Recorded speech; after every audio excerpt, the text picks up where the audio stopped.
كان يا مكان يا سعد يا إكرام ولا يحلي الكلام إلا بذكر النبي عليه الصلاة والسلام. في يوم من الأيام كان في قرية صغيرة، كان في طفل اسمه مالك. كان دايما بيحب يساعد الناس في المدرسة، كان دايما عنده أصدقاء، وأحيانا كان في فيهم اللي بيغلط، ومالك كان دايما بيغفر وبيعفو. لكن في يوم حصل موقف زعل مالك جدا. كان في ولد اسمه سامح، وكان دايما بيتنمر على مالك. في مرة سامح قاله قدام الكل حاجة جارحة جدا، وأهان مالك قدام أصحابه. كلهم ضحكوا عليه. مالك زعل جدا وحس إنه مش قادر ينسى اللي حصل. لكن بعدها رجع بيته وقعد مع نفسه. فكر مالك في اسم من أسماء الله الجميلة، العفو. فكر يعني إيه العفو؟ يعني ربنا بيغفر وبيصفح عن الناس حتى لو عملوا حاجة غلط، وبيحب اللي بيعفو عن غيره. يعني لما نغفر للناس ونسيب الشر والانتقام، ربنا هيفرج همنا وهيسامحنا. ملك قرر انه ما يفضلش زعلان، وقرر انه يعفو عن عن سامح. في اليوم اللي بعديه وهو ماشي في المدرسة، شاف سامح قاعد لوحده، فراح وقال له: انا عارف انك غلطت في حقي، بس انا مش زعلان منك، وانا عاوز اقولك ان ربنا بيحب اللي يعفو عن الناس، وده السبب اني قررت اسامحك. سامح اتفاجئ جدا وقال له: انا اسف جدا يا مالك. كنت فاكر اني لو اتريقت عليك هتسكت، بس كنت غلطان، وشكرا لانك عفوت عني. مالك ابتسم وقال له: العفو مش سهل، لكن لما بنغفر للناس ربنا هيفتح لنا ابواب الرحمة. وكلنا بنغلط، بس لازم نكون مستعدين نعفو زي ما ربنا بيعفو عننا. اسم الله العفو يعني إن ربنا بيغفر لنا أخطائنا، ولما بنغفر للآخرين بنعيش في سلام مع نفسنا ومع الناس. مالك قرر يغفر للي زعله، لكن هل هو قادر يعيش مع العفو في قلبه؟ بعد ما مالك سامح، كان في شيء في قلبه بدأ يطمئن، لكنه لسه حاسس بحيرة صغيرة. كان مش قادر ينسى الكلام اللي قاله سامح في لحظة الغضب. كان بيحاول يركز على العفو زي ما اتعلم من اسم الله. في يوم تاني اتقابل مالك مع سامح في ساحة المدرسة، وسامح بدأ يتكلم بكل صدق وقال: مالك، بجد أنا مش عارف ازاي ممكن أكفر عن اللي عملته. كنت دايما غلطان في حقك، بس دلوقتي أنا عارف إني أذيتك جدا. مالك بصله وحس بمشاعر متلخبطة. في لحظة افتكر حديث قلبه مع الله، فكر في العفو وقرر يكون صريح مع سامح. فمالك قال: سامح، العفو مش معناه إني نسيت، بس معناه إني مستعد أعيش بسلام. أنا مش بس سامحتك يا سامح، أنا بديك فرصة إنك تكون أفضل. سامح بكى وقال: أنا متشكر جدا ليك، لأنك علمتني معنى العفو الحقيقي. العفو معناه إننا نتجاوز عن الأخطاء، بس مش ننسى الدروس اللي اتعلمناها. أنا عارف إنك هتكون أفضل إن شاء الله. مرت الأيام، وبسبب العفو اللي مالك علمه لسامح، بدأ سامح يغير سلوكه في المدرسة، وبقى يحاول يساعد زملائه بدل ما يتضايقهم ويتريق عليهم ويتنمر عليهم. الناس لاحظوا التغيير ده وقالوا لمالك: على فكرة انت السبب في التغيير ده، سامح بقى شخص تاني بسببك. مالك ابتسم وقال: العفو بيغير الناس، مش بس بينظف قلبك، كمان بيفتح أبواب الرحمة من الله. أنا لقيت السلام في قلبي لما عفوت عن سامح، ولقيت الله بيبارك في خطواتي. العفو ليس فقط عن الآخرين، بل هو رحلة بتبدأ من القلب وبتعود لك بالسلام الداخلي والرحمة. العفو بيجعلنا أقوى، ويجعلنا الله معنا في كل خطوة. في يوم من الأيام، في درس من دروس التربية الدينية، كان المدرس بيتكلم عن اسم الله العفو. كان الدرس عن ازاي يمكن او يقدر الانسان انه يغفر للناس أو للآخرين عشان يكون مرتاح البال وسعيد. في نهاية الحصة مالك كان قاعد في مكانه بيفكر في الدرس اللي سمعه.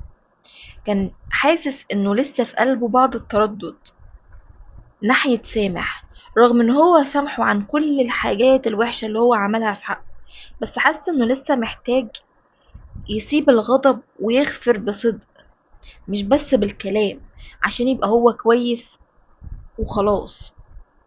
قرر مالك انه يروح لصديقه وصديقته مروة بعد الحصة.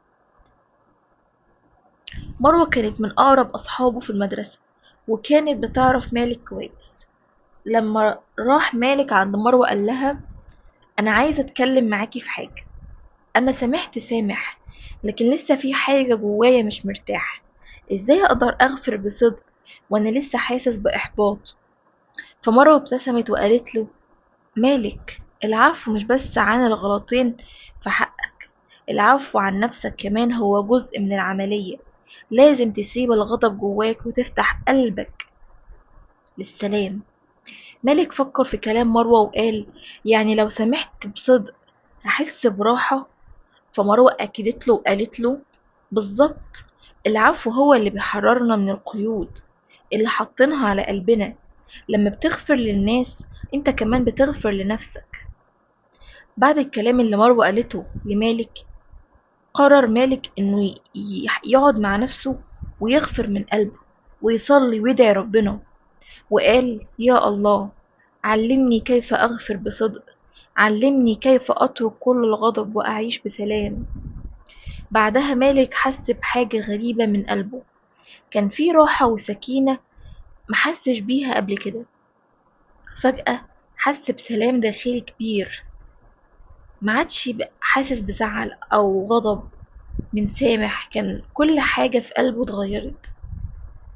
في اليوم اللي بعديه راح مالك لسامح وقال له وهو مبتسم: أنا مش بس سامحتك، أنا عارف إني لو كنت زعلان كنت هفضل في نفس الدوامة. العفو هو اللي خلاني أعيش بسلام، وده اللي عاوز أعيشه معاك ومع الكل. سامح حس بتأثير كلام مالك وقال له: أنا متشكر ليك بجد، اتعلمت منك دروس كتيرة عن العفو والرحمة.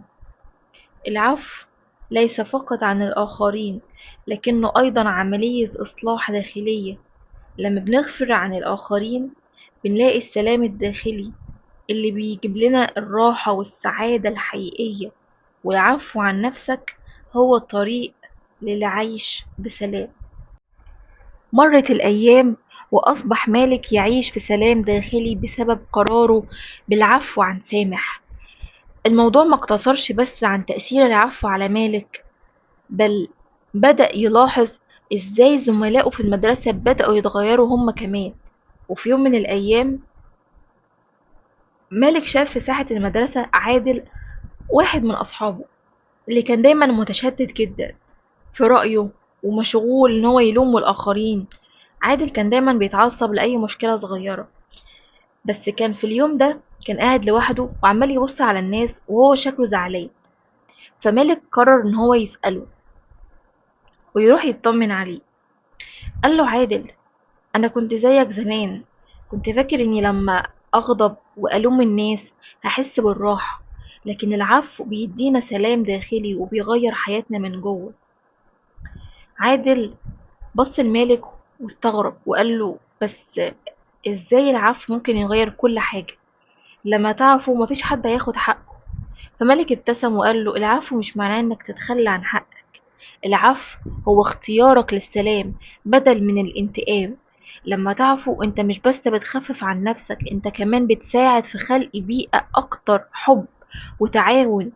عادل فكر في كلام مالك وقال له: يمكن عندك حق، يمكن العفو ده مش ضعف، بالعكس هو القوة الحقيقية.